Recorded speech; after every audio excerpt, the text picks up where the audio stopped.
Assalamualaikum warahmatullahi wabarakatuh. Pada hari ini Ibu akan mengulang pelajaran kita tema 1, subtema 1. Ini adalah untuk persiapan nanti kalau kita akan mengadakan ulangan tengah semester 1. Nah, baiklah. Semoga anak-anak Ibu juga masih mengingat pelajaran tema 1 ini dan bisa kembali mempelajarinya dengan baik. Baiklah, sebelum mulai belajar, mari bersama-sama kita membacakan doa masing-masing. Berdoa mulai. Berdoa selesai. Ya, baiklah. Tema 1, indahnya kebersamaan. Dengan muatan pelajaran yang pertama, yaitu muatan bahasa Indonesia dengan materinya keberagaman budaya bangsaku. Semoga anak-anak Ibu masih mengingat pelajaran tentang gagasan pokok dan gagasan pendukung. Yang dimaksud dengan gagasan pokok adalah topik yang dibahas pada suatu teks. Gagasan pokok ditemukan pada kalimat utama yang terletak di bagian awal atau akhir, atau awal dan akhir paragraf. Kemudian yang dimaksud dengan gagasan pendukung adalah uraian atau informasi tambahan pada suatu bacaan. Cara menentukan gagasan pokok dan gagasan pendukung yang pertama, kita harus membaca teks dengan cermat. Kemudian yang kedua, cermati kalimat pertama hingga kalimat terakhir pada setiap paragraf. Yang ketiga, temukan kalimat utama dan kalimat penjelas dalam suatu paragraf. Nah, contohnya pada teks berikut, yaitu yang berjudul batik. Batik merupakan kain tradisional Indonesia. Batik dihasilkan dengan cara dilukis atau dicetak menggunakan malam atau lilin yang dipanaskan. Kain batik berasal dari Pulau Jawa. Seiring berkembangnya waktu, batik tidak hanya ada di Pulau Jawa. Beberapa daerah di luar Pulau Jawa juga menggunakan batik sebagai pakaian tradisional, misalnya batik Bali. Nah, pada awal paragraf itu kalimat pertama yang berwarna oranye itu adalah yang disebut dengan kalimat utama. Kemudian kalimat kedua, ketiga, keempat, dan kelima itu disebut kalimat penjelas. Nah, semoga anak-anak Ibu bisa memahami.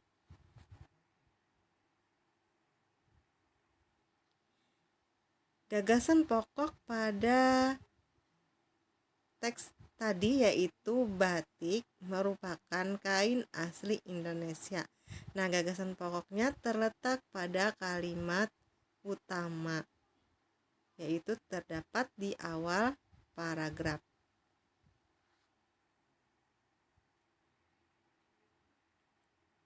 Kemudian gagasan pendukungnya pada kalimat pendukung yang pertama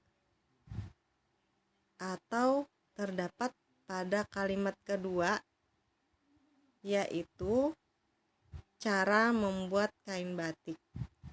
Kemudian kalian perhatikan kalimat ketiga, yaitu kain batik berasal dari Pulau Jawa. Nah, berarti itu adalah pendukung yang kedua, atau gagasan pendukungnya adalah tempat asal batik Bali. Kemudian pendukung ketiga dan keempat itu adalah persebaran kain batik. Perbedaan gagasan pokok dan gagasan pendukung. Gagasan pokok tadi adalah topik yang dibahas pada suatu teks. Sedangkan gagasan pokok merupakan inti dari paragraf. Nah, ini adalah yang terdapat pada awal paragraf, yaitu kalimat yang paling awal itu adalah gagasan pokoknya dalam teks yang berjudul Suku Palembang. Kemudian kalimat yang kedua itu sampai ke bawah itu yang berwarna biru itu adalah gagasan pendukungnya. Uraian atau informasi tambahan pada suatu teks disebut gagasan pendukung. Nah, atau gagasan pendukung ini adalah penjabaran dari gagasan pokok. Gagasan pokok dan gagasan pendukung dalam bentuk peta pikiran. Gagasan pokok dan gagasan pendukung ini bisa disajikan menjadi peta pikiran. Yang dimaksud dengan peta pikiran itu adalah cara menuangkan informasi yang diperoleh ke dalam bentuk diagram. Peta pikiran memudahkan kita untuk mengingat isi dan informasi penting suatu teks. Menentukan gagasan pokok dan gagasan pendukung dengan membaca dalam hati.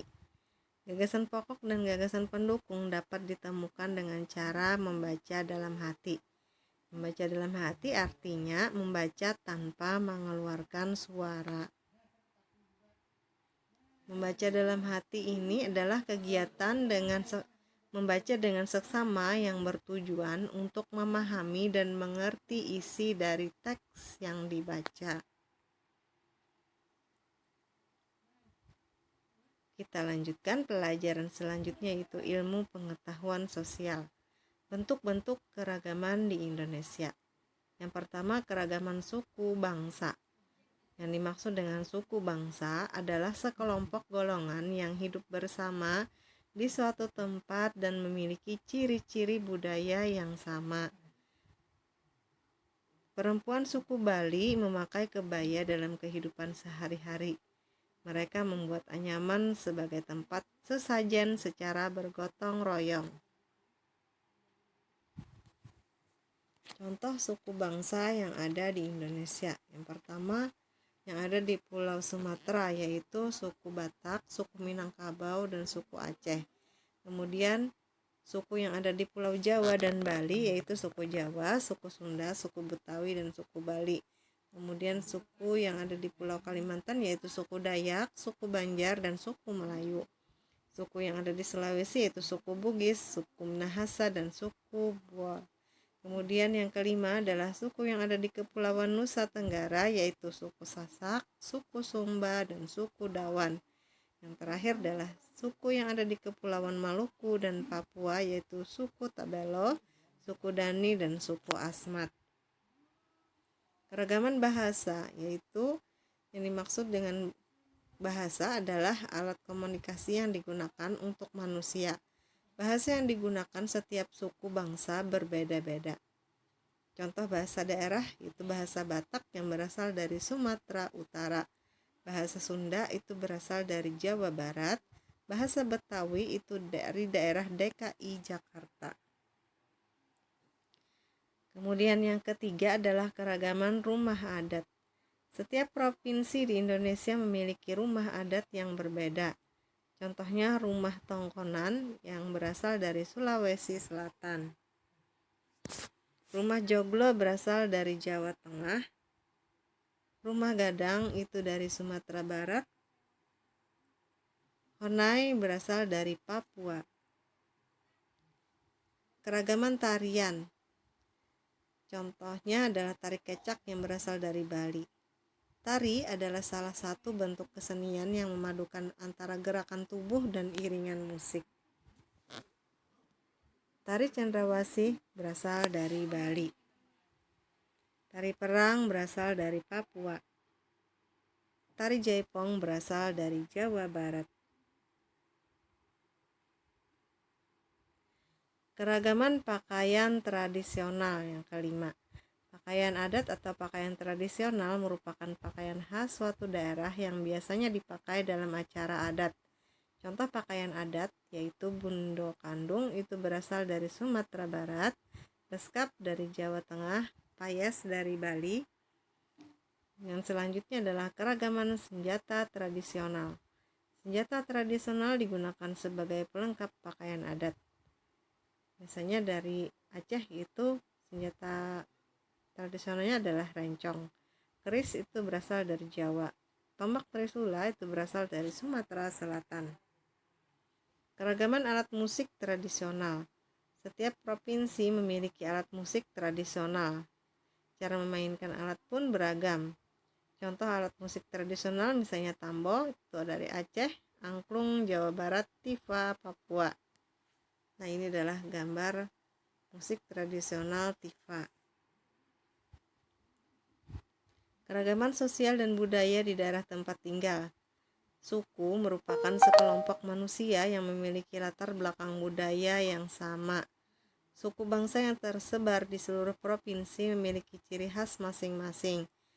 Pria suku Bali umumnya memakai udeng atau ikat kepala saat sembahyang.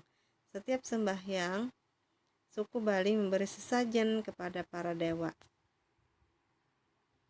Suku Betawi memiliki pertunjukan khas yaitu ondel-ondel. Suku Asmat menghias wajah dan tubuh mereka dengan warna merah, hitam, dan putih. Kita lanjutkan pelajaran ilmu pengetahuan alam, yaitu cara benda menghasilkan bunyi. Alat musik tradisional di Indonesia sangat beragam. Alat musik tersebut menghasilkan bunyi yang berbeda-beda. Bunyi yang dihasilkan berasal dari benda yang bergetar dalam alat musik tersebut. Yang pertama adalah alat musik yang dipukul. Alat musik yang dimainkan dengan cara dipukul misalnya gong dan gendang. Yang kedua, alat musik yang ditiup. Alat musik yang dimainkan dengan cara ditiup misalnya trompet dan seruling. Alat musik yang digesek yaitu dimainkan dengan cara digesek misalnya biola dan rebab. Musik yang dimainkan dengan cara dipetik misalnya gitar dan kecapi. Alat musik yang dimainkan dengan cara digetarkan atau digoyang-goyangkan misalnya angklung dan marakas. Perambatan bunyi. Bunyi dapat merambat melalui 3 jenis media yaitu benda padat, cair, dan gas. Namun, bunyi tidak dapat merambat di ruang hampa karena tidak memiliki media yang dapat merambatkan bunyi. Bunyi merambat melalui benda gas. Misalnya suara merambat melalui udara, udara termasuk benda gas. Bunyi merambat melalui benda padat. Di sini ada contohnya main telepon-teleponan yang diberi benang kasur. Nah, suara ini merambat melalui benang kasur. Benang kasur tersebut termasuk benda padat, maka bunyi merambat melalui benda padat. Yang ketiga, bunyi merambat melalui benda cair. Suara merambat melalui air di dalam tong. Air termasuk benda cair. Demikian tadi pelajaran tema 1. Semoga anak-anak ibu bisa mengerti pelajaran pada hari ini yang ibu ulang kembali untuk persiapan kita nanti, persiapan untuk penilaian tengah semester 1. Demikian, atas perhatian ibu ucapkan terima kasih. Wassalamualaikum warahmatullahi wabarakatuh.